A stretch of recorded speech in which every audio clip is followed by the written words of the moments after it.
Ek bid vanmôre regtig, en dit is my gebed vanmôre, dat hierdie woord op die regte grond sal val, dat hierdie woord regtig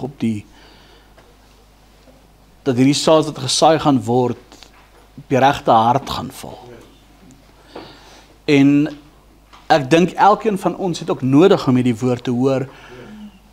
En maar ek wil vanmôre 'n bietjie met ons 'n gedagte deel. Ek kan eintlik van jou Bybel oopmaak eerstens, want dis ons skriflesing vanmôre, is daar so in Esegiel, die boek van Esegiel in die Ou Testament, Esegiel in die Ou Testament. Jy gaan hom kry daarna Daniël se kant toe, daai rigting. Esegiel, jy kan van my oopmaak in hoofstuk 18 en hoofstuk 33.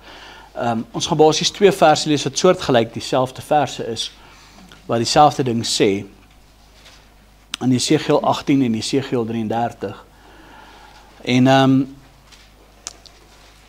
maar ek het al baie begrafnisse gedoen en behartig, en ek het op meeste van die begrafnisse, staan al altyd in die begrafnisbriefie, dit het die Here behaag om weg te neem, Pietie en Sunny en Kosie en Klaasie en ons geliefde moeder en pappa en vader en broeder en so. En weet jy eintlik, nou nie, as dit ook nou in julle geval was dalk wat onwetend gedoen is, maar nou nie, hoe kan ek nou sê, olifant maak nou van 'n ding nie, maar julle sal wel sien wat ek daarby bedoel, maar op die einde van die dag is daardie woorde nie heeltemal korrek nie. Want wat ons eintlik daarin sê, as ons sê dat dit die Here behaag, dan soos dit die Here plesier gegee om iemand te neem, om iemand weg te vat, om iemand se lewe te vat. En dis nie wat die woord leer nie. Inteendeel sê die woord die teenoorgestelde. En daardie vers is nie 'n vers wat jy in die Bybel sal kry, die Here behaag om weg te neem. Jy gaan dit nie kry nie, want hoor wat sê die woord van die Here in teenstelling daarmee, in Esegiel hoofstuk 18, daar in vers 32. Kyk wat sê God, dis die Here self wat die volgende sê. Esegiel 18 vers 32, want ek het geen behaag in die dood van hom wat sterwe nie, spreek die Here. Bekeer julle dan en lewe. En dan ook daar in Esegiel 33. In Esegiel 33 sê hy soortgelyk, maar hy brei bietjie uit. In Esegiel hoofstuk 33, hier sê die Here self, dis die Here wat dit sê. Wat hy dit self sê. Esegiel 33 daar in vers 11. En hoor wat sê hy. Esegiel 33 vers 11. Sê vir hulle, so waar as ek leef, spreek die Here gewis. Ek het geen behaag in die dood van die goddelose nie, maar daarin dat die goddelose hom bekeer van sy weg en lewe. Bekeer julle van julle verkeerde weë. Waarom tog wil julle sterwe, o huis van Israel? Nou hoor wat sê, hy praat in 2 gedeeltes. Hy sê die eerste gedeelte, ek het geen behaag in die dood van hom wat sterwe nie. So, die God put die plesier daaruit, as mense sterwe nie. En veral nie, as mense sterwe sonder hom nie. En dis wat hy in die tweede gedeelte sê, so waar as hulle spreek die Here gewis, ek het geen behaag in die dood van die goddelose nie. Jy sê, ons is so baie maklik om te dink, ja, God het daai ou nou uitgehaal, hy het hom nou gestraf. Jy weet, dit behaag nie God, as iemand sterf sonder hom nie. Want hy het sy seun gestuur, sodat niemand verlore hoef te gaan nie. Hy het 'n duur prys betaal vir my en vir jou siel, vir my en vir jou lewe. Maar hy sê hierso, sy begeerte is, dat die goddelose hom bekeer van sy weg en lewe. Bekeer julle van julle verkeerde weë. Want hoekom? Daai goddelose wat sterf sonder die Here, sy uiteinde is die verderf. En God wil nie hê dat mense verlore moet gaan nie. God wil nie hê dat mense moet hel toe gaan nie. Dis nie sy begeerte en sy wil vir jou nie. Maar ek wil vanmôre met ons 'n boodskap deel, en ek wil hierdie gedagte met ons deel. Ek wil gaan kyk na 5 tipe mense wie God nie kan red nie. Nou, dit klink nou 'n vreemde titel, maar God kan almal red. Maar daar's 5 tipe mense wat God nie kan red nie. En nou wie's hulle? En ek wil 'n bietjie vanmôre bietjie daaroor praat. Nou die titel, dit klink baie morbied. Maar die waarheid is, God wil almal red. God wil mense by hom hê. Dis hoekom hy sy seun gestuur het. Maar daar is 5 soorte mense wat die Here nie kan red nie. Nie omdat hy nie wil nie, maar hulle laat hom nie toe om dit te doen nie. En hierdie mense het gekies om verlore te gaan. Jy sien, God gee aan die mense vrye wil. En die waarheid is, God stuur niemand hel toe nie. Mense kies om hel toe te gaan. God gee aan die mens vrye keuse. En jy kan kies, wil ek hemel toe gaan of wil ek hel toe gaan? Jy kan kies of wil jy die lewe hê of wil jy die verderf hê. Maar kom ons kyk na die eerste tipe persoon. Die eerste tipe persoon wat die Here nie kan red nie, is hulle wie die waarheid verwerp. Hulle wie die waarheid verwerp. Jy kan van jou Bybel oop, okay, ek gaan sommer vir julle lees, want anders is nou baie om te blaai. Maar daar in Exodus, lees ons van Farao, dis toe die Here vir Moses gestuur het, en hy sê vir Moses, gaan verlos my volk uit Egipte land uit. En hy sê vir Moses, dat die Farao se hart is verhard, en God sê, ek gaan sy hart verhard. Maar ek gaan nou vir jou verduidelik wat die Here daarby bedoel. En ons kry die geval in Exodus hoofstuk 3, dis in Exodus 3, ek gaan sommer net 3 gedeeltjies, of 4 gedeeltjies lees, Exodus 3, Exodus 5, Exodus 8 en Exodus 10, so as jy wil saam lees. 3, 5, 8 en 10, so by mekaar. Maar Exodus 3 vers 19 en 20, Exodus 3, daar vanaf vers 19 en 20, hier sê die woord van die Here, maar ek weet dat die koning van Egipte julle nie sal laat gaan nie, ook nie deur 'n sterke hand nie. So hier sê die Here dit vir Moses. Ek weet dat die Farao sal julle nie laat gaan nie. So let mooi op wat die Here sê. Ek weet die Farao sal julle nie laat gaan nie. Want hoekom? God ken sy hart. En dan sê hy, en ek sal my hand uitstrek in Egipte met al my wonders tuister, wat ek daarin sal doen, en daarna sal hy julle laat trek. So hier kom die Here, want die Farao het sy hart verhard, omdat sy hart verhard was. Hoor mooi, hy het sy hart verhard, omdat sy hart verhard was. En daarom kom die Here so van die begin af, en hy sê vir hom, ek weet hy gaan julle laat trek nie. Want sy hart is verhard. Maar nou gaan hy verder in Exodus 5, daar vers 1 en 2, en daarna gaan Moses en Aaron en sê vir Farao, so spreek die Here, die God van Israel, laat my volk trek, dat hulle vir my 'n fees kan hou in die woestyn. Maar Farao antwoord, wie is die Here en na wie se stem ek moet luister, om Israel te laat trek? Kyk sy arrogansie. Wie dink die Here is hy, om vir my te sê? Wie dink die Here is hy, om vir my te sê, julle moet trek?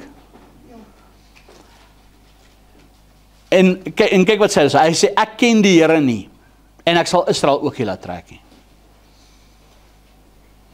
Ek ken nie jou God waarvan jy praat nie. Sy hart was verhard, en daarom wou hy hulle nie laat trek nie. Nou kom ons in Exodus 8, byvoorbeeld, nou jy kan, van daar af kan jy baie gaan lees, en elke plaag, hoe het hy sy hart verhard, en dan weer sy hart versag, en hoe het hy, maar jy gaan nou die prentjie snap wat ek probeer sê. In Exodus 8, daar in vers 15, sê die volgende, Exodus 8 vers 15, en toe die Farao sien dat daar verligting kom, het hy sy hart verhard, en het nie na hulle geluister nie, soos die Here gespreek het. Jy sien, elke keer as daar 'n plaag kom, het hy vir Moses gesê, nee, praat met die Here, dan het hy die hele kan trek, en as die verligting kom, wat het hy gedoen? Weer teruggegaan, weer sy hart verhard. Toe gebeur daar nou iets in Exodus 10, en let nou baie mooi op hierso wat hier gebeur.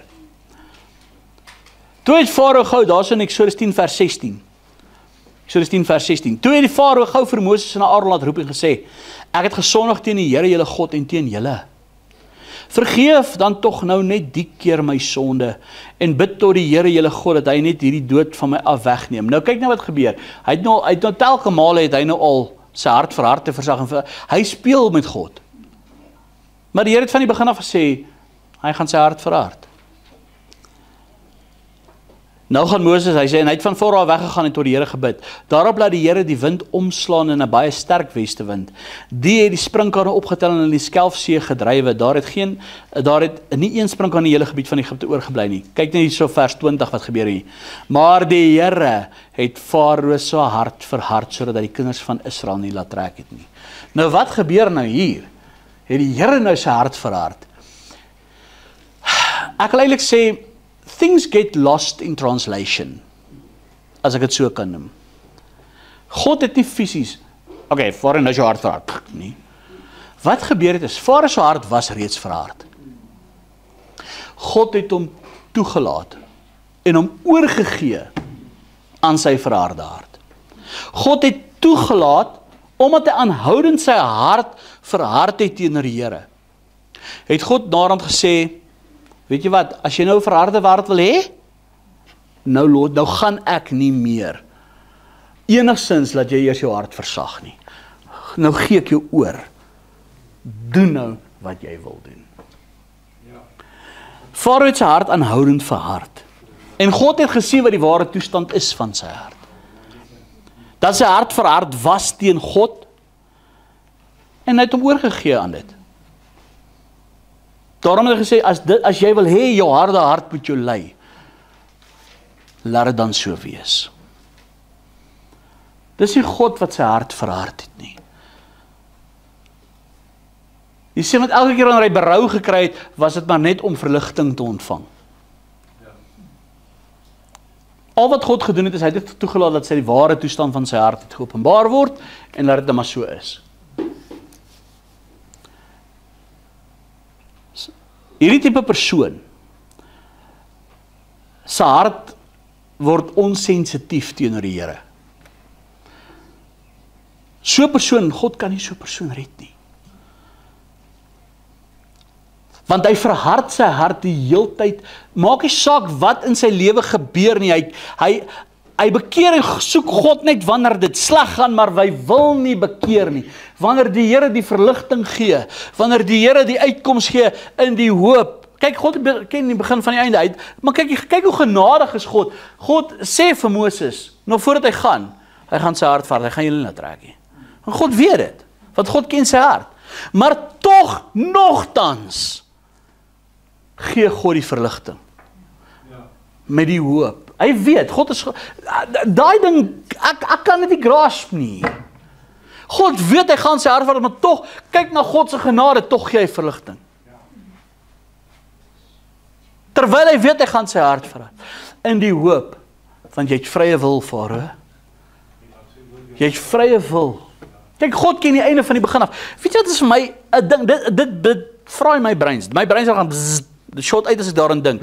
Hoe God van die einde die begin ken. Hy weet al klaar die einde wie gered word en wie nie. Maar tog, God gee genade. Hy gee jou tyd om te bekeer.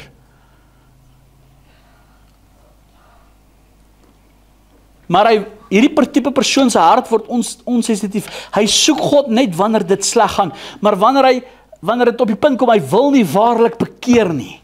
Hy wil leef met 'n verharde hart. Hierdie tipe persoon hou net nie van die gevolge van hulle verharde hart nie. Hulle like nie die gevolge daarvan nie. God kan nie 'n verharde hart red nie. En as jy aanhou jou hart gaan verhard, wat sien ons wat gebeur hier? Eventueel sê die Here, wel, nou gee ek jou oor aan jou verharde hart. Nou gaan ek jou hart vir jou verhard. As jy daai hart nie wil bekeer nie, dan gaan hy verhard.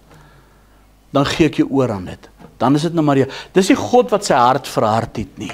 Hy het sy hart teenoor God verhard. God het dit toegelaat dat hy dit kon doen. En hy het gesê, wel, nou gaan jy nou maar die gevolge dra van jou keuse. Ek het jou hoeveel telke male het ek jou probeer laat bekeer. Maar jy wou nie. En die tweede persoon, wie God nie kan red nie, is 'n persoon wat doelbewus boosheid doen. Hoor mooi, 'n persoon wat doelbewus boosheid doen. Baie mense kies om doelbewus boosheid te doen sonder enige intensie om te verander. Sonder enige intensie om te bekeer. Dis 'n doelbewuste wandeling in sonde. Dis 'n doelbewuste wandeling sonder enige begeerte om te bekeer. En hulle dryf al verder weg van God af, al verder weg van God af, al verder weg van God af. Hulle luister nie na die oortuiging van die Heilige Gees nie. Hulle luister nie na die waarskuwings van die woord nie. Hulle luister nie na die waarskuwings wat die Here na hulle kant toe bring nie. Hulle stel net nie daarin belang nie.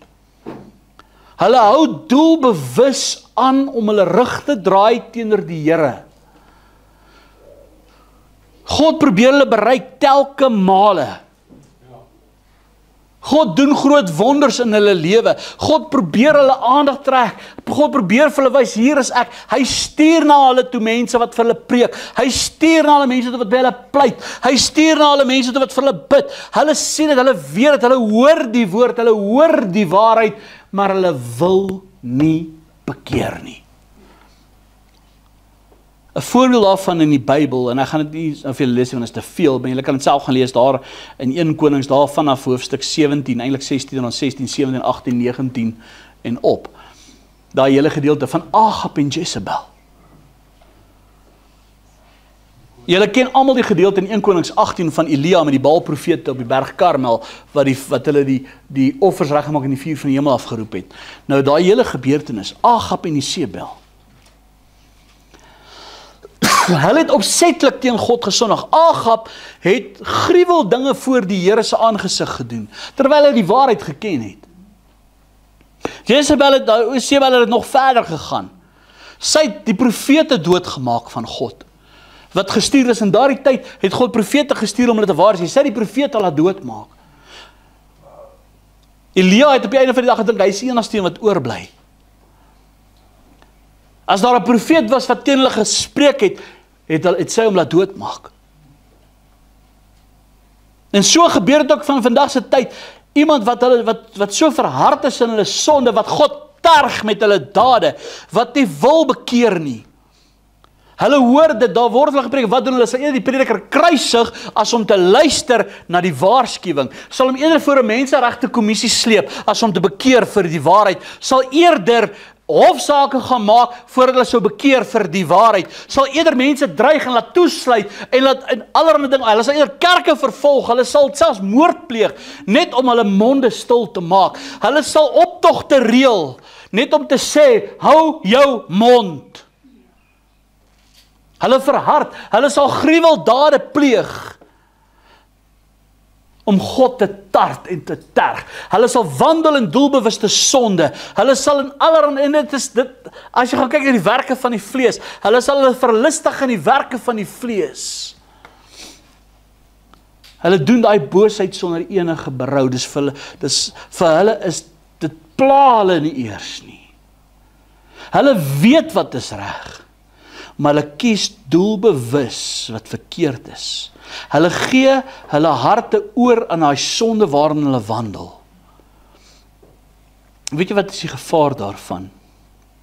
Dieselfde wat met Farao gebeur het. Dat God op 'n punt kom waar hy sê, nou gee ek jou oor aan jou sonde. En dis 'n baie gevaarlike plek om te wees. Maak vir my op in Romeine hoofstuk 1.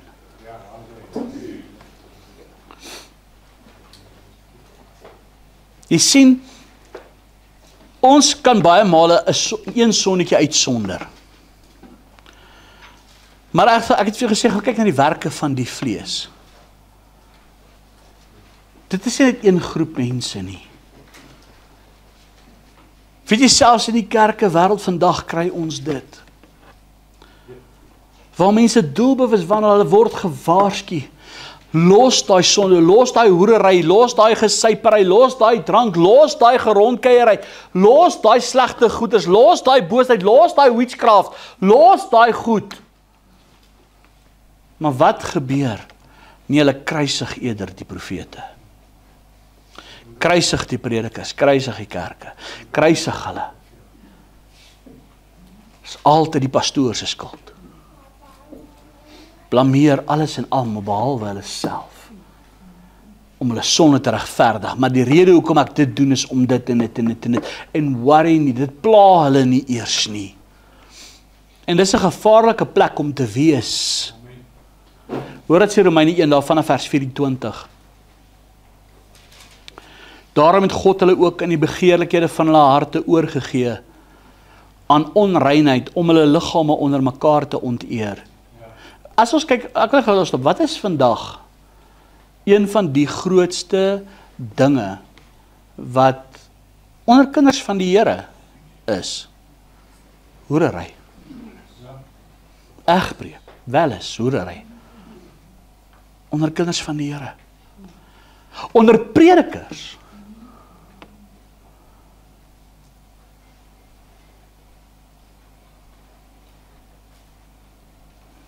Manne en vroue, wat in egbreek wandel. Ek wil vir jou sê, daar is 'n ding soos 'n per ongeluk egbreek gepleeg nie, 'n per ongeluk. Dis doelbewus beplan.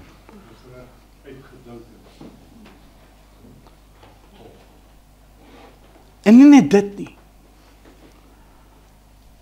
Mense wandel in die begeertes van die vlees. Drugs, drank, hoerery, allerlei verslawings. Weet jy wat, kan ek vir jouself sê, selfs die TV, selfs rekenaar, selfs die selfoon het vandag, het 'n verslawing geword. Hy sê, daarom het God hulle oorgegee in die begeerlikhede van hulle harte en oorgegee aan onreinheid om hulle liggame onder mekaar te onteer. Hulle wat die waarheid van God verruil het vir die leuen, hoor jy? En die skepsel vereer en gedien het bo die skepper wat geprys moet word in ewigheid. Wat het hulle gedoen? Hulle het die menslike begeertes bo God se begeertes geplaas. Hulle het die vleeslike begeertes bo God geplaas. Hy gaan verder, daarom het God hulle oorgegee, vers 26, aan skandelike hartstogte, want hulle vroue het die natuurlike verkeer verander in die wat teen die natuur is.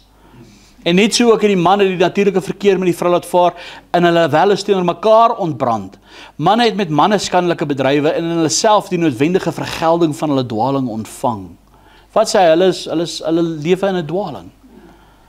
En omdat hulle dit nie moeite werd geag het om God in erkenning te hou nie, het God hulle oorgegee aan 'n slegte gesindheid om te doen wat hulle nie betaam nie.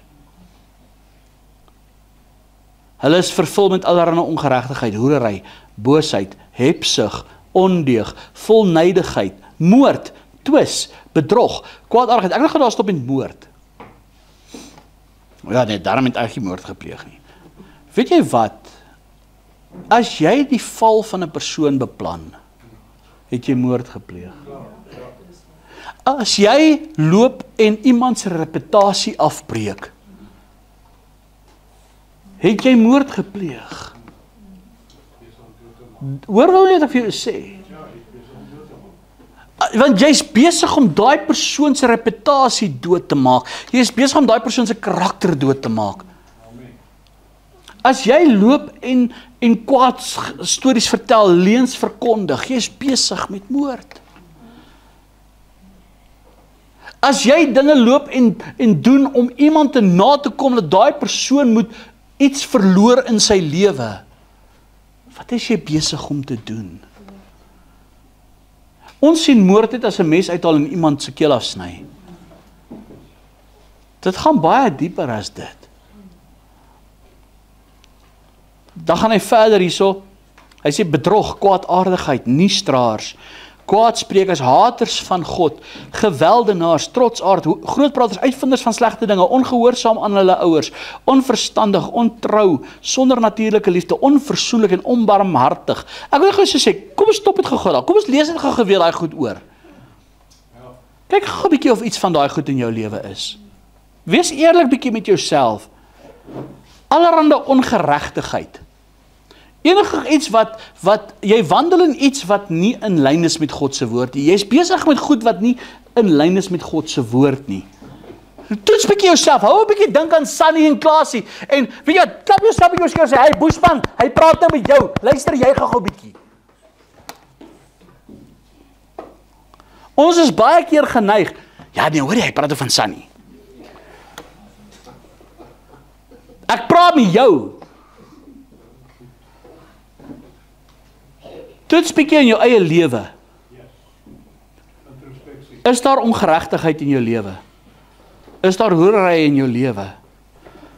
Is daar boosheid in jou lewe? Is daar hebsug in jou lewe? Weet jy wat is hebsug?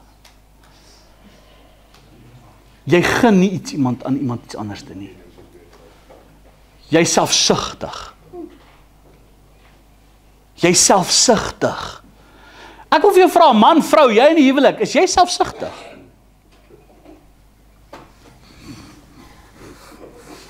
Hy praat mos nie van my nie. Hæ? Nou raak jy stil. Jy sê dat die prentjie verander bietjie as ek sê praat met jouself en nie na ander nie. Kyk 'n bietjie wat sê hy gaan verder. Hy sê ondeug, vol nydigheid. Nydigheid is afgunstigheid. Jy's afgunstig. Jy gun nie die sonraad aan 'n ou skei nie. Moord. Ek het ons 'n moord so 'n bietjie verduidelik. Twis. Kyk, jy lyk van beklei. Bedrog. Jy kan nooit die waarheid in waarheid wandel nie. Jy moet altyd lieg. Jy moet altyd skelm wees. Hey kinders, hoeveel keer cheat jy op 'n toets? Hoeveel keer die kriptits wil jy nie moet hê nie? Hæ? Hoeveel keer doen jy mense in? Hoeveel keer belieg jy mense? Hæ? Hoeveel keer steel jy van mense? Kwaadaardigheid. Jy weet, jy sit 'n front voor. Jy is so lief vir hulle, maar agteraf is jy eintlik jy beplan eintlik 'n ou se downfall. Nuusdraers. Kyk, jy kan nie wag om die ander ou se foute te ontbloot nie. Kwaadsprekers, haters van God. Kyk, jy like dit nie as die Bybel jou moet teregwys nie. Wie is jy om my te oordeel? Haal eers die balk uit jou eie oog uit. Jy sê, jy kan my nie oordeel nie, God sal my oordeel. Weet jy wat jy sê? Skrik wakker, jy wat sê, ja, net God kan my oordeel. As ek jy is, ek sal op my aangesig neerval voor ek daai woorde sal uiter.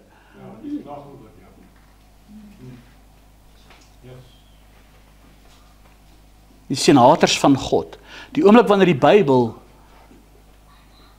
teregwys, so ek sien oor die week, in die naweek sien ek 'n video van 'n persoon by so 'n gay parade. En hierdie persoon, daar's 'n prediker wat daar staan en preek en hy val hulle nie aan nie. Hy praat niks vir die gay, hy preek net die evangelie. Hy praat net Jesus Christus om ons gekruisigde. Dis al. En die persoon kom en die een haal hom uit daar en hulle sê vir hom maar nêrens het die Here gesê van dit en die Here keer dit goed en al die persoon gedoen, hy maak net 'n Romeine 1 op en hy lees dit. Hy het dit net gelees. Hy het niks eers vir hulle gesê, hy het dit net gelees. En hulle het hom begin vloek en begin skel en hulle gesê en hy sê jy vloek en jy skel my. Al wat ek gedoen het, ek het net vir jou gelees.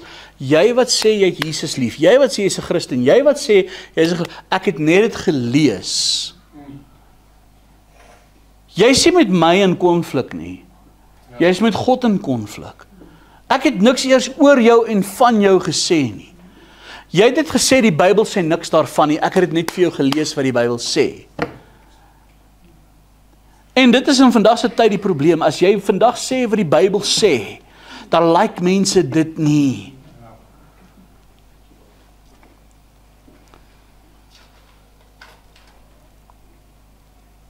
Geweldenaars, trotsaards, Weet jy wat, gaan kyk 'n bietjie na die woord trotsaards.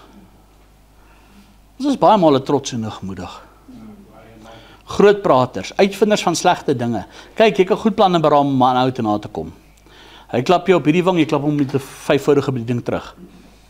Uitvinders van slegte dinge, ongehoorsame aan die ouers. En ek praat nie van die kinders nie. Jy, het jy geweet, jy is ook nog steeds 'n kind van 'n ouer as jou ma en jou pa nog leef. Wat het jou ouers jou geleer? Jou ma het altyd gesê, dis nie hoe ek jou groot gemaak het nie. Wie sou ouers het dit al vir jou gesê?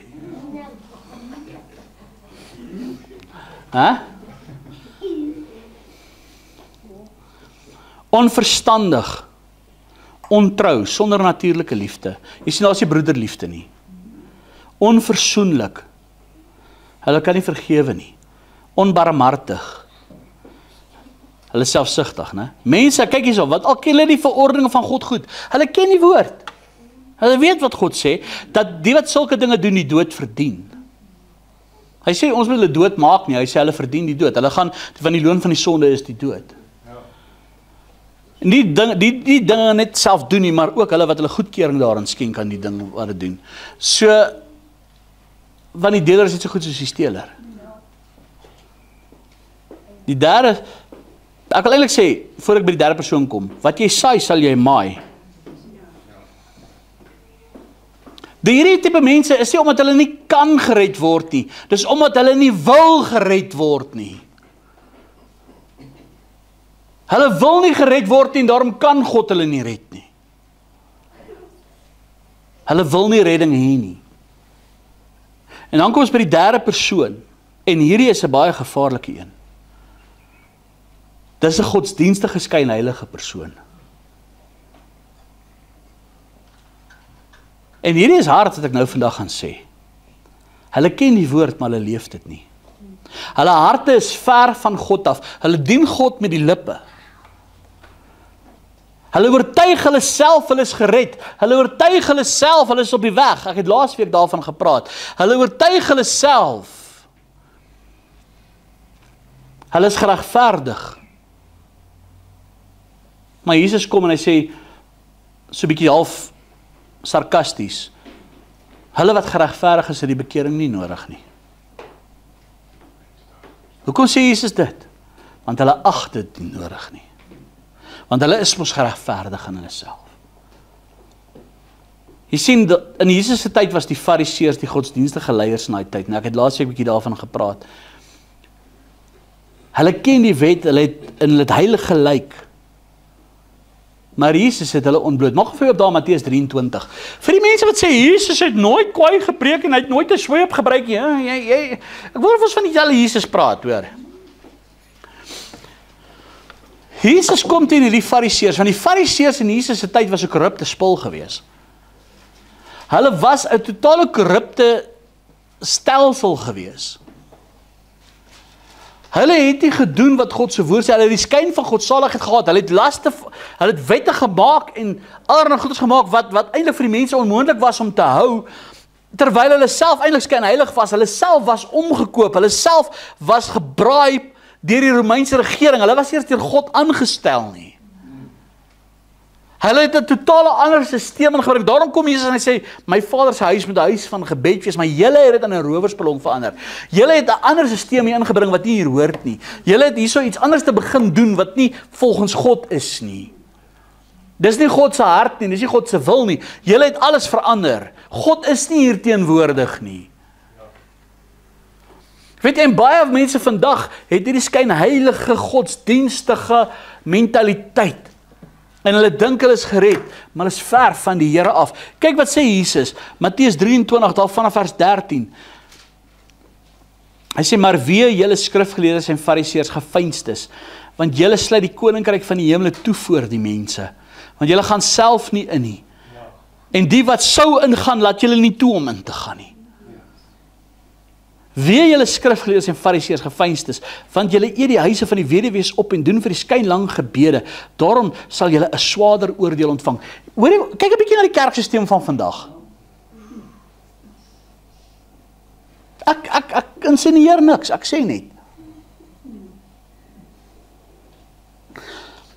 Wee julle skrifgeleerdes en fariseërs geveinstes, want julle trek rond oor see en land om een bekeerling te maak, en as dit geword het, maak julle 'n kind van die hel, 2 maal erger as julle self. Wee julle blinde leiers, julle wat sê elkeen wat sweer by die tempel, dit is niks nie, maar elkeen wat sweer by die goud van die tempel, hy is gebonde. Julle dwaase en blindes, want wat is meer, die goud of die tempel met die goud, wat die goud heilig? Elkeen wat sweer by die altaar, dit is niks nie, maar elkeen wat sweer by die gawe daarboop, hy is gebonde. Julle dwaase en blindes, want julle is meer, wat is meer, die gawe of die altaar wat die gawe heilig? Wie dan sweer by die altaar, sweer daarby en met alles wat daarop is. En wie sweer by die tempel, sweer daarby en hom wat daarop woon. En wie sweer by die hemel, sweer op die troon van God en by hom wat daarop sit. Wee julle skrifgeleerdes en fariseërs geveinstes. Ek gaan nie nou oor daai goeie praat, ek sal op 'n ander preek met julle 'n bietjie daaroor praat. Hy sê, want julle gee tiendes van kruisement en anys en koljander, en die swaarste van die wet laat julle na. In die reg en die barmhartigheid en trou. Hierdie dinge behoort julle doen sonder om die ander na te laat. Wat hy hierso by 'n voorbeeld vir hulle sê, kyk, hy sê vir hulle, kyk na julle gee die tiendes van wat daai uit julle tuin kom, wat julle groot gemaak het. Dis nie vir julle moeite om dit te gee nie. Die swaarte van die wet laat na julle. Wat is dit? Jy moet jou broeder lief hê soos jouself. Julle wil die maklike dingetjies doen. Julle dink julle doen goed. En julle sit die fokus eintlik op dit wat sinneloos is. Julle sit die fokus op wat sinneloos is en dit wat regtig saak maak, laat julle na.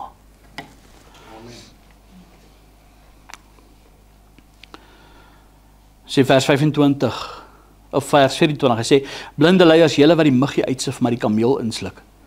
Wee julle skrifgeleerdes en fariseërs geveinstes, want julle maak die buitekant van die beker en die skottel skoon, maar binnekant is dit vol roof en onmagtigheid. Blinde fariseer, maak eers die binnekant van die beker en die skottel skoon, sodat die buitekant daarvan skoon kan word. Dat hy sê, maak eers jou hart skoon. Wee julle skrifgeleerdes en fariseërs en geveinstes, want julle is net soos gewitte grafte, wat van buite wel fraai lyk, maar van binne vol doodsbeen en allerlei onreinheid is. So lyk julle ook van buite vir die mense wel regverdig, maar van binne is julle vol geveinsdheid en ongeregtigheid. Ek kan nogal sien hoe kom het hulle hom gekruisig, hoor. Ja. Want hoe sê jy dit lyk as hy jou so in die publiek aanspreek? Hy sê, wee julle skrifgeleerdes en fariseërs geveinstes, want julle bou die grafte van die profete en versier die grafstene van die regverdiges. Julle sê, as ons in die dae van ons vaders geleef het, sou ons geen deel met hulle gehad aan die bloed van die profete nie.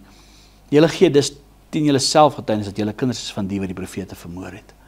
Jy sien, wat het hulle gedoen, selfs met Jesus? Hulle het hom gekruisig. Hulle wou nie hoor wat reg en verkeerd is nie. Hy sê, maar maak die maat van julle vaders dan vol, slange, adder geslag. Hoe sal julle die oordeel van die hel ontvlug? Oh! Jesus het ons nooit so iets aan iemand gesê nie. Jou slang, jou Satan, jy gaan hel toe gaan. Huh?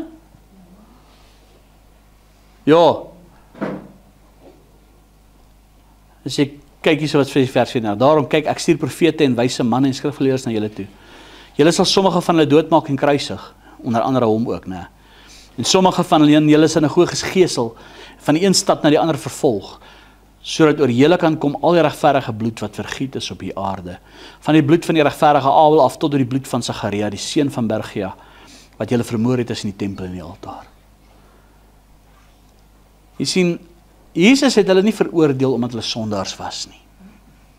Hy het hulle veroordeel omdat hulle nie hulle eie korrupsie wil raak sien nie. Jy sien, want Jesus het gekom om die sondaars vry te maak. Hy het gekom vir die sondes te sterf. Hy het hulle nie veroordeel omdat hulle sonde gedoen het nie. Hy het hulle veroordeel omdat hulle nie bereid was om hulle eie korrupsie raak te sien, wat hulle gelei het na hulle sonde toe nie. Jy sien, Jesus het die oorsprong aangespreek. Hy het die wortel aangespreek. Sê, julle is korrup. Weet jy, dit klink nogal erg om te sê dat 'n godsdienstige stelsel korrup is, né? Hulle het geloof gebruik om ander te manipuleer, om mense uit te byt, om mense af te breek, om mense in te doen, om hulle self te verryk, om hulle self op 'n troontjie te plaas. Hulle het die godsdienstige gees geopenbaar. Hulle het nie God se gees geopenbaar nie. Hulle het self in sonde geleef. Hulle het self gedoen agter die deur. Gedink God sien dit nie, want die mense sien dit nie raak nie. Hulle het die woord aangepas en verander, om by hulle te pas, om aan te pas by hulle en hulle dade en hulle geloofsoortuigings en hulle sienings. Hulle het ekstra dinge bygesit wat nie eens daar hoort nie. Die Fariseërs het byvoorbeeld nie net die Torah gaan nie. Dit was een van die verskille tussen die Sadduseërs en die Fariseërs. Die Sadduseërs was gefokus net op die Torah, net op die wet. Hulle het nie mondelinge en ekstra wette en goeders gevolg nie. Waar die Fariseërs het tot vandag toe nog, het hulle rabbis gevolg en hulle rabbis het hulle wette geskryf. Hulle het goeders bygesit wat God nie eers naaste by eers genoem het in die woord nie. Dis oorleweringe van mense. As jy die Bybel lees, word die Bybel praat van oorleweringe van mense. Hulle het 'n dubbele lewe gelei. Voor die wêreld was hulle blink, maar onder was hulle stink. Jy sien in die hartseer ding vandag, ons kan baie maklik vandag die vinger wys, maar ons moet 'n bietjie na onsself kyk. Is ons nie ook maar partykeer maar 'n fariseer nie? Wil ons ook nie maar partykeer nie die korrupsie in ons lewe raak sien nie? Jy sien, die probleem wat hulle gehad het is, hulle wou nie verander nie. Hulle wou nie luister nie. Daarom kon Jesus hulle nie red nie. Hulle het hom gekruisig. Weg met hom, kruisig hom. Maak hom stil, vat hom weg voor ons. Want dit maak ons hele stelsel kom krap by om. Ek wonder in hoeveel kerke en hoeveel plekke vandag Jesus sal tuis wees. As Jesus vandag moet terugkom, waar sal hy welkom wees om te preek? Ek wonder as Jesus hierdie preek moet doen in sekere kerke vandag. En hy sulke dinge gaan sê en vandag, hoeveel mense gaan opstaan en loop? Hoeveel predikers gaan hom stil maak? Hoeveel mense in die kerk gaan opstaan en ek gaan soek vir my ander kerk, ek soek nie hierdie kerk nie.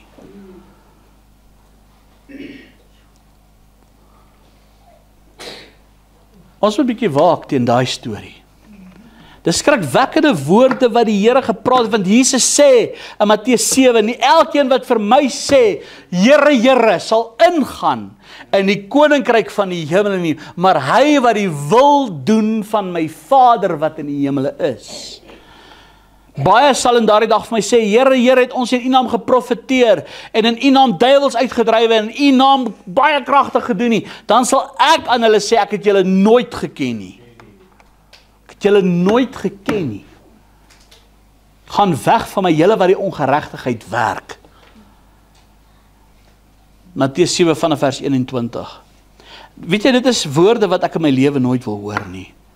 Want God word nie impressed deur ons werke nie. Hy soek die hart en hy sien die hart waarmee jy hom dien. En weet jy wat, op oordeelsdag, wanneer ons voor die Here gaan staan, kom ek gaan vir jou so stel, jy wat gaan wat by die weg gaan, jy wat in Christus gesterf het, gaan nie voor die oordeel van God kom nie. Jy gaan voor die regterstoel van Christus verskyn om loon te ontvang. Maar as jy in die oordeelsdag opstaan voor die wit troon oordeel, sal elke ding geopenbaar word. Dit wat jy die duister gedoen het, sal lig word. Ek wonder vandag, as ons op hierdie skreen, elke persoon van ons kan opkoppel en al ons sonde en al ons ongeregtigheid en al ons skynheiligheid en al ons goeders, Jesus so, wys vir die hele wêreld. Wie sal eers kom staan en sê, ek is bereid, kom sit, kom wys gou my goedjies.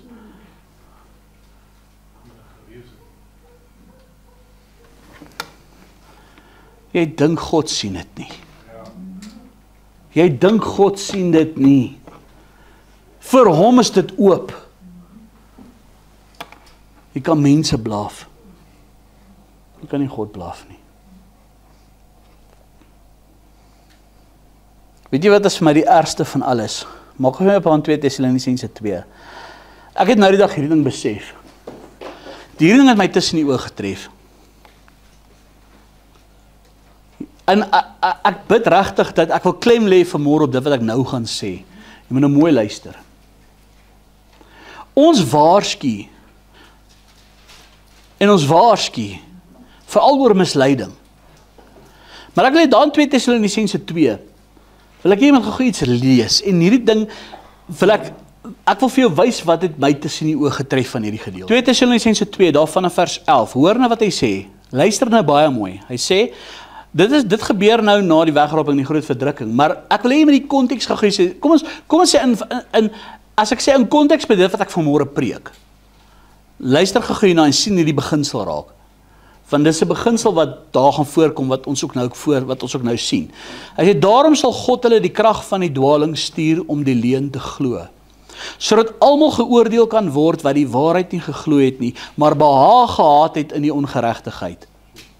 Maar ons moet God altyd oor julle dank, broeders, wat deur die Here bemin word, dat God julle van die begin af verkies het tot saligheid en heiligmaking in die gees en geloof in die waarheid, waartoe hy julle geroep het deur ons evangelie die heerlikheid van ons Here Jesus Christus te verkry. Nou hoor wat sê hierso, die heel eerste vers, daarom sal God hulle die krag van die dwaling stuur om die leuen te glo. En weet jy, hierdie ding het by tussen die oë getref. Toe besef ek hierso, ons waarsku teen misleiding in die eindtyd. Moenie mislei word nie. Moenie mislei word nie. Moenie mislei word nie. Kan ek julle gou iets vertel? Ons waarsku teen misleiding. Maar misleiding is God se oordeel oor hulle wat die waarheid nie lief gehad het nie. Dink gou 'n bietjie so daaraan. Ons waarsku teen misleiding. Moenie mislei word nie. Maar misleiding is God se oordeel oor hulle omdat hulle die waarheid nie lief gehad het nie.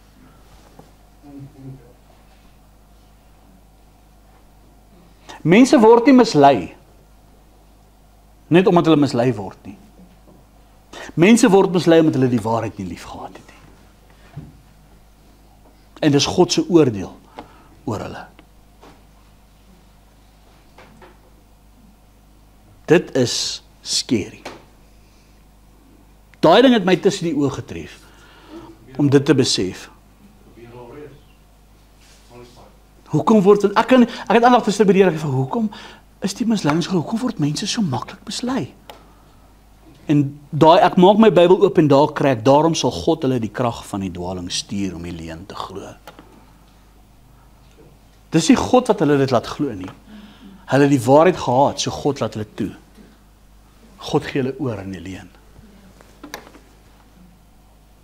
Die misleiding is God se oordeel oor hulle wat die waarheid gehaat het.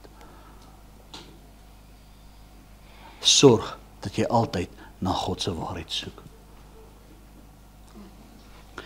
Dan die vierde persoon wat nie gered kan word nie. En hierdie een kry ek baie vrae oor. Hulle wat gelaster het teen die Heilige Gees. Nou ek kry baie keer hierdie vraag, hoe werk lastering teen die Heilige Gees? Nou in Matteus 12, daar in vers 31 en 32, ek gaan dit sommer vir julle lees. Matteus 12 vers 31 en 32 sê Here Jesus, daarom sê ek vir julle, elke sonde en lastering sal die mense vergewe word, maar die lastering teen die Heilige Gees sal die mense nie vergewe word nie. En elkeen wat 'n woord spreek in die seun van die mens, dit sal hom vergewe word, maar elke wat spreek teen die Heilige Gees, dit sal hom nie vergewe word nie, nie in hierdie eeu nie, ook nie in die toekomende nie. En die Bybel noem hierdie dis 'n onvergeeflike sonde. En baie mense is bevrees en is angsbevange, en ek dink jy ook dalk het al gevra, het ek dit dalk onbewus gedoen, het ek dalk onbewus dalk gelaster teen die Heilige Gees nie, en nou is ek ewig verlore, en dan wil ek vir my nou vir jou sê, Halbokse, nee, jy het nie. Ontspan nou eers daaroor. As jy nog bekommerd is, en as jy nog vrees, dat jy gelaster het teen die Heilige Gees, dan het jy nog nie gelaster teen die Heilige Gees nie. So, ek gaan jy sommer nou gerus stel. Wat behels dit?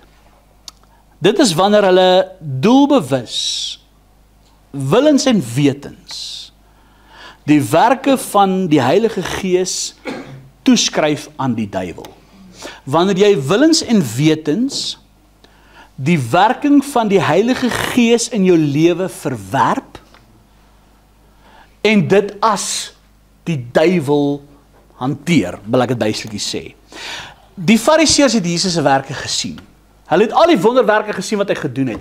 Hulle het gesien hoe hy siekes genees het. Hulle het gesien hoe hy dooies opgewek het. Hulle het al die wonderwerke gesien, hulle het beleef. Hulle het gesien hoe hy 'n man met 'n verdorde hand gesond maak. Hulle het gesien hoe dryf hy duiwels uit. Hulle het dit gesien. En dan kom hulle sê, ja, hy dryf duiwels uit met die hulp van duiwels. En dis toe Jesus vir hulle sê, pas op wat julle sê. Want wie het dit vir hom gesê? Die Fariseërs. Daai godsdienstige groep, waarby Jesus nie ingepas het nie. Hulle wou hom nie aanvaar het as die Messias nie. Hulle wou hom nie aanvaar het as die seun van God nie. En jy sien die waarheid is voor jou. Jy beleef dit, jy sien dit, jy hoor dit, jy sien, jy het die woord van die Here. Die Heilige Gees oortuig jou van jou sonde en ongeregtigheid, maar jy weier om ag te gee aan die Heilige Gees. Jy weier om dit te vat. Maak nie saak hoe die Heilige Gees jou oortuig nie. Maak nie saak hoe hy by jou aanhou nie en sê bekeer, jy moet regmaak. En daarom het ek vir jou gesê, jy wat nog bekommerd is oor gelaster het in die Heilige Gees. Nee, jy het dit nie gedoen nie. Want hoekom? Wanneer jy gelaster het in die Heilige Gees, weet jy wat, jou sonde gaan jou nie eens meer pla nie. Dit gaan jou nie eers meer pla of jy hel toe gaan nie. Jy gaan nie eers meer oor God worry nie. Jy gaan nie eers belangstel in die dinge van die Here nie. Jou saligheid gaan nie eers meer vir jou saak maak nie. Dit gaan nie eers vir jou worry dat jou geestelike lewe agteruit gaan nie. Jy gaan nie eers meer worry dat jy enigstens, jy wil niks eers meer met God te doen hê nie. En jy gaan nie eers 'n skuldige gewete hê daaroor nie. Jy gaan heeltemal jouself so verkoud en verhard teenoor die Here, dat die Heilige Gees se stem heeltemal so dood is in jou lewe. Kan ek jou iets vertel? Wie van julle het gister iets verkeerd gedoen? Wie van julle het gister gesondig? Wie van julle het die Heilige Gees gister gesê, hey, jy het doen verkeerd? Wie van julle, wees so eerlik, wie van julle het gehoor die Heilige Gees het vir gesê, jy is verkeerd? Jy moet bekeer, jy moet regmaak. Wie van julle weet jy het verkeerd gedoen? Wie van julle voel skuldig daaroor? Wie van julle voel skuldig om vanmôre in die kerk te sit? Ek vra jou, behalwe nou voel met 'n vergifnis gevra, ek vra nou vir jou, wat nou hierso sit? Nee. Hoekom voel jy skuldig oor jou sonde? Wie het jy oortuig van daai sonde? En die feit dat jy nog skuldig voel daaroor, die feit dat jy weet en dit erken, jy het gesondig en weet jy het gesondig en dit jou pla en jy nog skuldig voel daaroor. Dis vir jou bewys jy het nog nie gelaster teen die Heilige Gees nie. Want die Heilige Gees oortuig jou van sonde en ongeregtigheid. En hy sal jou oortuig tot die dag dat jy doodgaan. Jy sien, hulle het hulle harte verhard teenoor die waarheid dat Jesus die Messias was, dat hy die werke wat hy doen, dat dit die werke van God is. Hulle het hulle harte verhard dat hulle nie die punt kon sien van bekering en van berou nie. Hulle het hulle harte verhard dat dit hulle nie geplan, hulle het op 'n punt gekom waar hulle die stem van die Heilige Gees so stil gemaak het, dat selfs die Heilige Gees hulle nie eers meer kon oortuig nie. Dat dit hulle nie eers meer geplaat het, hulle het nie eers meer sleg gevoel daaroor nie. Hulle het hulle harte so verhard, en weet jy wat, wanneer jy in daai toestand sterwe, dis wanneer jy gelaster het in die Heilige Gees. Want die Heilige Gees sal jou aanhou oortuig tot die dag dat jy sterwe. Hy sal by jou pleit om te bekeer, want dit is sy werk, dit is sy doel. Hy wil hê jy moet in geregtigheid lewe. Maar wanneer jy teen hom gelaster het, beteken dit jy het jou rug op God, die Heilige Gees, sy vermaning alles gedraai. En tot en met jy jou asem uitgeblaas het jy jou nie bekeer nie. Jy het jou in rebellie teenoor hom of teenoor hom verhard. Daarom wil ek vir jou vanmôre sê, soos wat die woord van jou sê, as jy vandag sy stem hoor, verhard nie jou hart, soos daai tyd soos hulle in die woestyn nie. Moenie jou hart verhard nie, bekeer jou. Jy sien Hebreërs 10, daar vers 26, en dit is 'n vers wat baie verkeerd verstaan word in die Bybel, maar hoor wat hy sê, ek gaan so op vele lees, vanaf Hebreërs 10, vanaf vers 26, hy sê, want as ons opsetlik sondig nadat ons die kennis van die waarheid ontvang het, bly daar geen offer vir die sondes meer oor nie, maar 'n verskriklike verwagting van oordeel en van vuurgloed van die teenstanders sal verteer.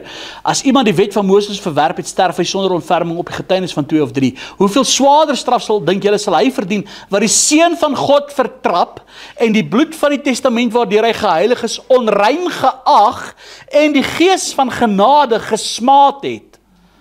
Want ons ken hom wat gesê het, my kom die wraak toe, ek sal vergelde, spreek die Here, en weer, die Here sal sy volk oordeel. Vreeslik is dit om te val in die hande van die lewende God. Hoor wat hy sê, wie is dit? Vir wie bly daar nie vergifnis oor nie? Vir hulle wie die bloed van die testament waardeur hy geheilig is, onrein geag. En die gees van die genade gesmaad het. Ek het nie jou genade nodig nie, Jesus. Ek wil nie jou genade hê nie. Daai persoon. Ek stel nie belang in jou nie. Ek wil niks van die Here weet nie. Ek wil niks van God weet nie. Kan ek jou sê, terwyl jy nog lewe, sal die Heilige Gees jou oortuig en sê, maak reg, jy's verkeerd, jy's dwaas. Jy weet jy's dwaas. Jy veraard jou hart. En as jy so in daai toestand nog steeds sterf, dan bly daar vir jou geen vergifnis meer oor nie. Daar is dan nie, daar's geen offer vir jou wat sal kan betaal vir jou nie, want jy die offer wat die Here gegee het, verwerp. Dis wat lastering teen die Heilige Gees is. Die Fariseërs het die offer van God wat hy vir hulle gegee het, verwerp. Hulle wou hom nie hê nie. Dis lastering teen die Heilige Gees. As jy willens en wetens die waarheid van God verwerp, wat kan lei tot op die punt van geen terugkeer nie. Weet jy wat, en as jy aanhou om jou so te verhard om nie te luister na die Heilige Gees nie, weet jy wat gaan gebeur op die einde van die dag? Jou hart gaan verhard word net soos Farao. En dit gaan op die einde van die dag lei dat jy in daai toestand gaan sterf, dat jy jou nie gaan bekeer nie. So, as jy gevrees het, bekommer is dat jy gelaster het teen die Heilige Gees. Die feit dat jy bekommerd is, wil ek vir jou sê, is al reeds 'n bewys vir jou in jou hart. Jou hart is nog nie verhard nie. Daar is nog hoop. Al het jy al hoeveel keer nou al verset en nou al whatever, maar die feit dat jy nou nog worry daaroor, jy het nog 'n kans. So, maar die gevaar is, as jy jouself oorgee in oppositie teenoor die Heilige Gees en dan so sterwe, vir jou is daar geen hulp nie. God kan jou dan nie red nie. Dan die laaste persoon, wie God nie kan red nie, is hulle wie sterf sonder Jesus. Hulle wie sterf sonder Jesus. Jy sien, solank as dat daar nog lewe in jou is, kan jy nog gered word. Is daar 'n manier vir jou om gered te word? Maar die oomblik wanneer jy gesterf het, is daar nie meer kans nie. Daar is nie 'n tweede kans na die dood nie. En daar is slegs redding in Jesus. Jesus het gekom en het gesê, Johannes 14 vers 6, ek is die weg, die waarheid en die lewe. Niemand gaan na die Vader behalwe deur my nie. In Johannes 5 sê, wie die Seun het die lewe, wie die Seun van God nie het nie die lewe nie. Jy sien, sonder Jesus is daar geen toegang na God toe nie. Sonder Jesus is daar geen toegang tot die ewige lewe nie. Ons eie werke kan ons nie red nie. Die onderhouding van die wet kan jou nie red nie. Heilige name kan jou nie red nie. Die Ou Testament kan jou nie red nie. Onderhouding van feeste en sabbate kan jou nie red nie. 'n kerk kan jou nie red nie. 'n denominasie kan jou nie red nie. 'n pastoor kan jou nie red nie. Ek kan jou nie red nie. Paulus skryf in 1 Korintiërs, is Paulus vir julle gekruisig, het Paulus vir julle gesterwe. Paulus kan jou nie red nie. Petrus kan jou nie red nie. Die paus kan jou nie red nie. Kabous van der Westhuizen kan jou nie red nie.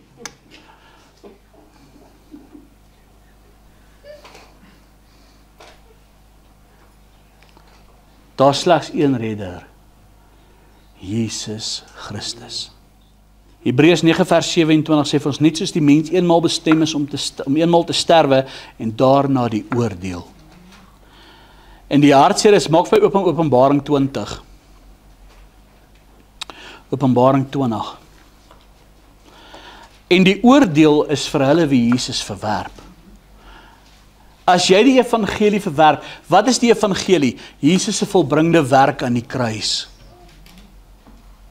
Wat hy gedoen het aan die kruis. Daar is slegs een weg tot redding. Jesus Christus, hom as gekruisigde. Dat hy gekruisig is, dat hy begrawe is, dat hy weer opgestaan het, dat jy jou geloof, jou vertroue daar in hom geplaas het, dat jy lewe aan hom oorgegee het, dat jy weergebore is in hom. Dat jy hom volg. Dat jy gehoorsaam is in wat hy jou geleer het. Dat jy hom dien met jou hele hart. Dat jy hom lief het met jou hele hart. Openbaring 20 vers 11 tot en met vers 15. En ek het 'n groot wit troon gesien en hom wat daarop sit, vir wie die aangesig van die aarde en die hemel weggevlug het, en daar is geen plek vir hulle gevind nie. En ek het die dode klein en groot voor God sien staan, en die boeke is geopen, en die ander boek, die boek van die lewe is geopen, en die dode is geoordeel, en wat in die boeke geskryf is volgens hulle werke. En die see het die dode gegee wat daarin was, en die dood en die doderyk het die dode gegee wat daarin was, en hulle is geoordeel elkeen volgens sy werke. En die dood en die doderyk is in die poel van vuur gewerp, dit is die tweede dood. En as dit bevind is dat iemand die opgeskryf was in die boek van die lewe nie, is hy in die poel van vuur gewerp. Die hel is 'n werklikheid. Dis 'n letterlike plek. Dis nie net 'n beskrywing van iets nie. Doen jouself die guns op YouTube. Ek weet daai video se klank is baie swak. Daar was 'n storie gewees die dag toe ons die ding opgeneem. Ek kan hom nie weer oorpreek nie. Maar ek het 'n preek gedoen, jou eerste nag in die hel. Asseblief, ek pleit by jou, gaan luister daai preek, jou eerste nag in die hel. Ek weet die klankkwaliteit op daai video is swak, maar asseblief, kyk verby dit, luister net daai boodskap, ek pleit by jou. Stuur daai boodskap rond, en sê vir mense, verskoon die klankkwaliteit, maar doen dit net. Ons het 'n tegniese probleem gehad tydens die opname maar ek kan nie daai preek weer oorpreek nie, ek wil hom ook nie oorpreek nie. Ek gaan dit nie oor my hart kan kry om hom oor te preek nie. Ek gaan dit ook nie kan preek so wat ek hom daai dag gepreek het nie. Maar ek pleit by jou. Geluister daai boodskap, jou eerste nag in die hel. Die uiteinde van 'n lewe sonder Jesus is die hel. Finish en klaar. Maak nie saak wat hulle vir jou sê. Maar maak jy nou weer mense bang? Ja! Ek wil jou bang maak, want as ek prys die Here as ek jou kan bang maak, want as ek net mooi met jou praat, waartoe gaan ek jou condemn? Sê ja, maar jy veroordeel ons, jy condemn ons nou. Waartoe gaan ek jou condemn? Hel nommer 2. Hy snap, 'n kind snap dit. Maar groot mense kan dit nie eers snap nie. Uit die mond van die suigling sal jy die waarheid hoor. Die Here het dit bewaar vir kindertjies. Hy het dit geopenbaar aan kindertjies. Maar groot mense wil dit wegredeneer.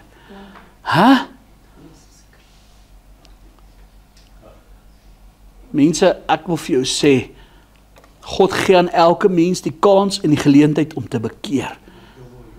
God offer ons die vergifnis van ons sonde. Maar na die dood is daar geen meer kanse nie. 'n Priester gaan nie met jou siel kan werk na die tyd nie. Geen mens kan vir jou die koninkryk oopsluit nie. Toe Jesus gesterf het aan die kruis, hy het die sleutels van die koninkryk, wat hy gedoen het. Die evangelie, hy het dit aan ons gegee om te deel. Vandag kan jou laaste dag wees. Vandag kan die dag wees waar jy te doen gaan kry met Jesus. Die vraag wat ons self moet afvra dan nou. Kom ons kyk na hierdie punte. Pas ek iewerste in wat ek vandag gehoor het? Verwerp ek die waarheid van die woord? Wandel ek in doelbewuste sonde? Verhard ek my hart net meer en meer? Is my geloof net skynheiligheid? Dink ek daar's nog tyd om my te bekeer? Niemand weet wat môre inhou nie. Niemand weet wat net nou inhou nie. Die woord van die Here sê, vandag as jy sy stem hoor, verhard nie jou hart nie. Ek gaan afsluit met 2 Petrus 3, daar vers 8 tot en met vers 11. 2 Petrus 3 vers 8 tot 11. Hoor wat die woord van die Here vandag vir jou sê. 2 Petrus 3 van vers 8 tot en met vers 11. Hy sê, laat hierdie een ding by julle nie ontgaan nie, geliefdes, dat een dag by die Here soos 1000 jaar is en 1000 jaar soos een dag. Die Here vertraag nie die belofte soos sommige dit vertraging ag nie, maar hy is lankmoedig oor ons en wil nie hê dat sommige moet vergaan nie, maar dat ons almal tot bekering moet kom. Maar kyk wat sê hy, maar die dag van die Here sal kom soos 'n dief in die nag, waarin die elemente sal met die gedruis sal vergaan, die elemente sal brand en vergaan, en die aarde en die werke wat daarop is sal verbrand. Terwyl al hierdie dinge dan vergaan, hoedanig moet julle nie wees in heilige wandel en godsvrug nie. Die Here sê vir ons in Romeine 6, as ons heiligmaking leef, hy sê daar, hy sê gehoorsaamheid lei na geregtigheid, geregtigheid na heiligmaking, heiligmaking die ewige lewe. En dis 'n gevolg, dis die vrug van ons bekering. Dis die vrug wat ons dra, die godsvrug wat ons dra, wat ons lei om heilig te lewe. Moenie een van hierdie 5 mense wees wat God nie kan red nie. God wil jou red.